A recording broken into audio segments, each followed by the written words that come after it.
Silence does not mean shutting your mouth silence. What is being referred to as silence or nishabd? One cannot do this. One can become this. See if you can articulate the same things that you're saying with half the number of words. Suddenly you will become extremely conscious of everything.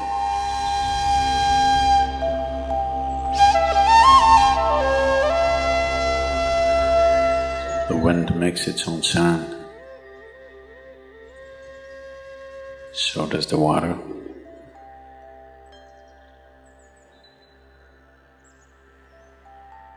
So does the earth. In fact, so does the sky. All the celestial objects are making their own sounds. There are sounds of pain, sounds of pleasure, sounds of misery, sounds of joy. For everything there is a sound. With human life, it's very true. Sounds of life, and there are sounds of death, and there are even sounds of silence.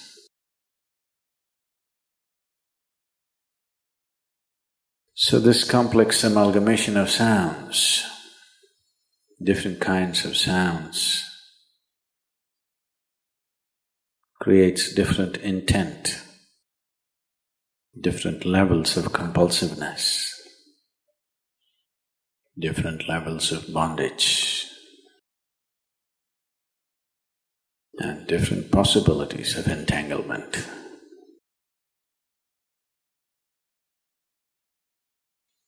In all this, why one chooses to become silent? Silence is not a way of denying yourself life. It is not even about denying yourself articulation. Silence is about moving from compulsiveness to consciousness. All sounds represent different forms and different dimensions of compulsiveness. When one chooses to become conscious,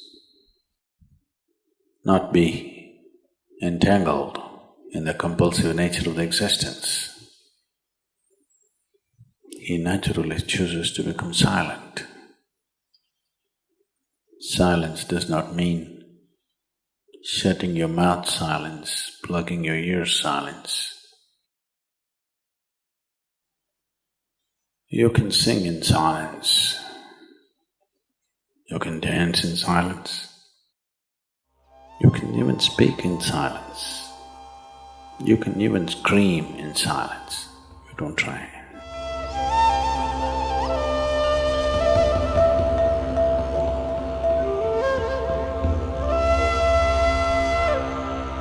That does not mean when everybody is silent you scream. That is not screaming in silence.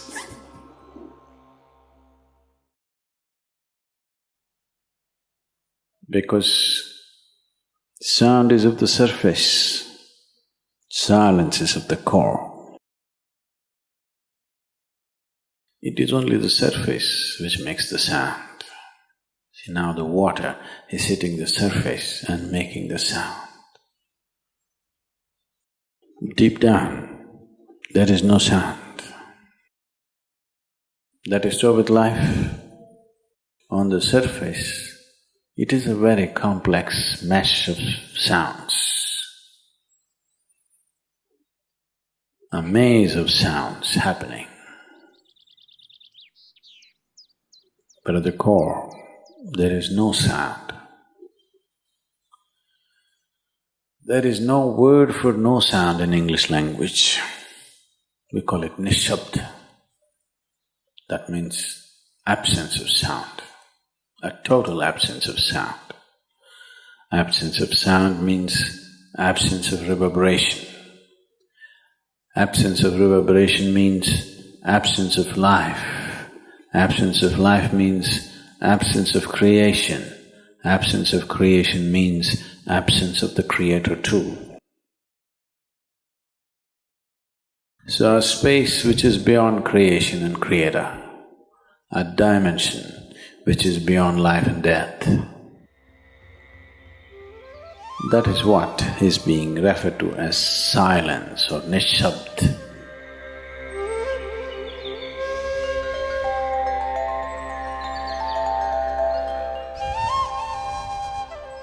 One cannot do this.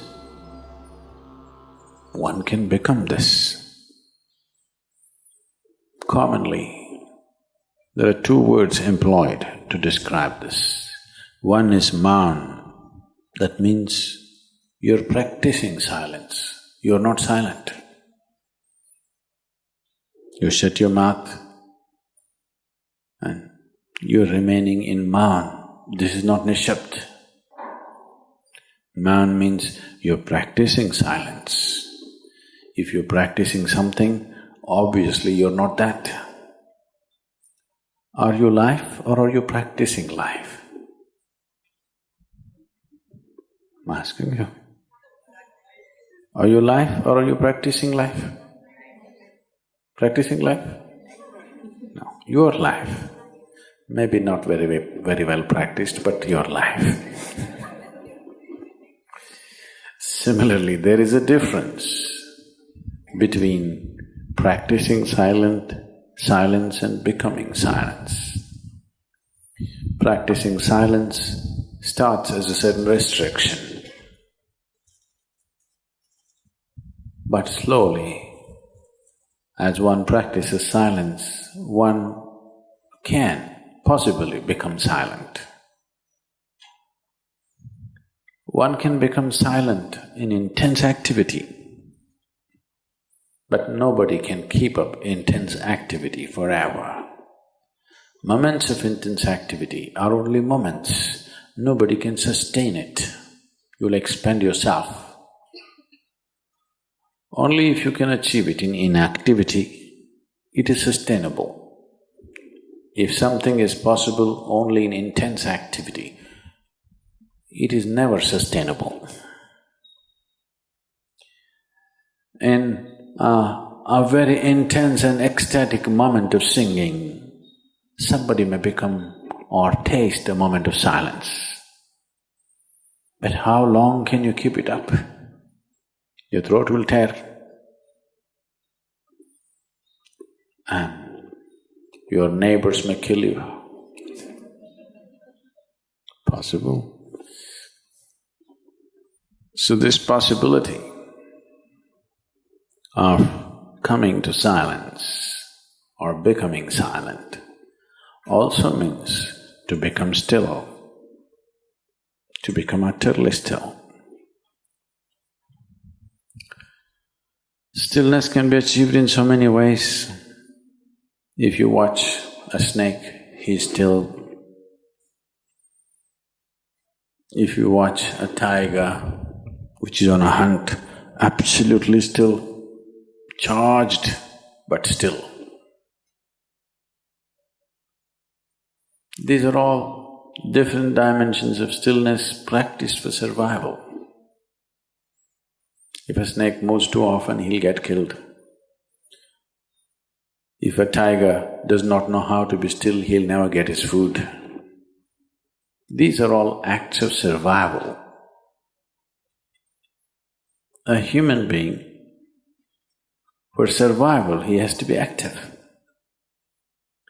Only when his vision falls upon something which is beyond survival, then he will think of stillness.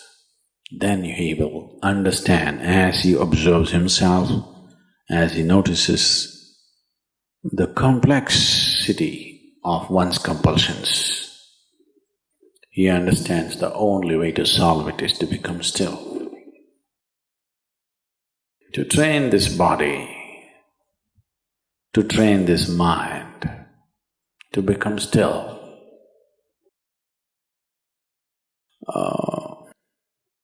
Takes some effort. If one is simply blissed out, he will become still. But otherwise one has to work bit by bit, one has to work to bring this body to absolute stillness. Most people cannot hold their body in one place for any length of time. They're all the time in moment.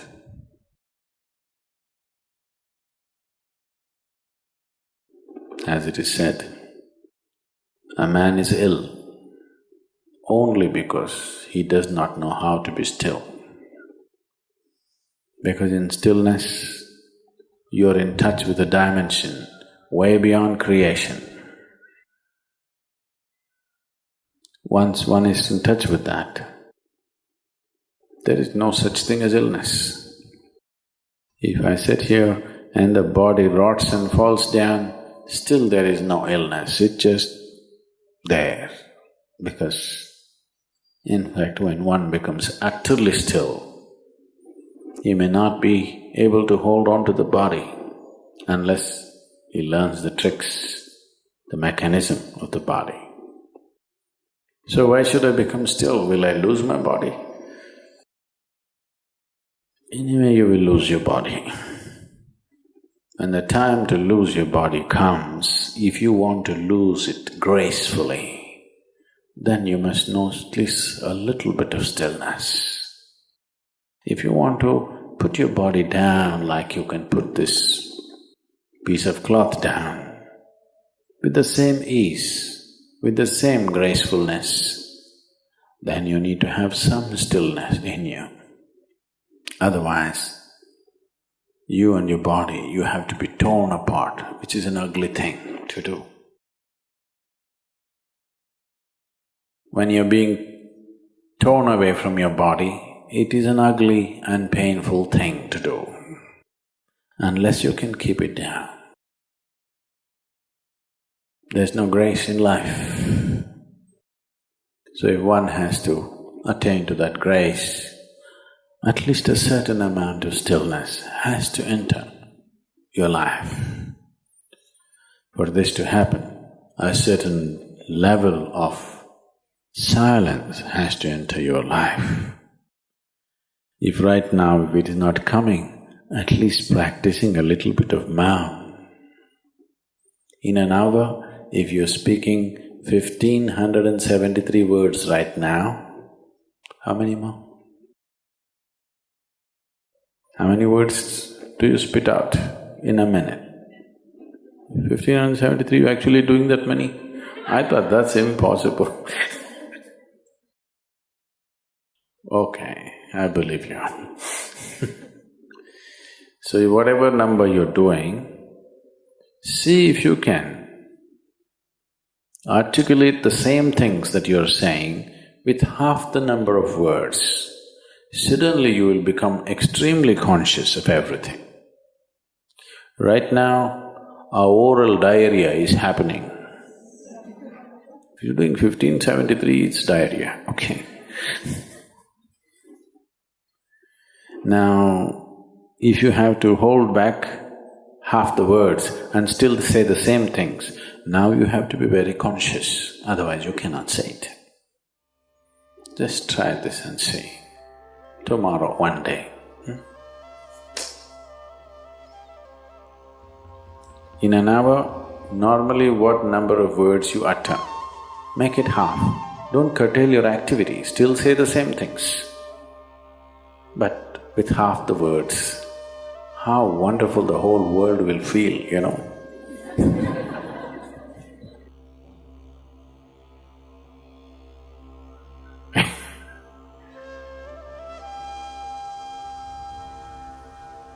World will be a wonderful place, I'm telling you, tomorrow, if everybody does this. Many marriages will be saved.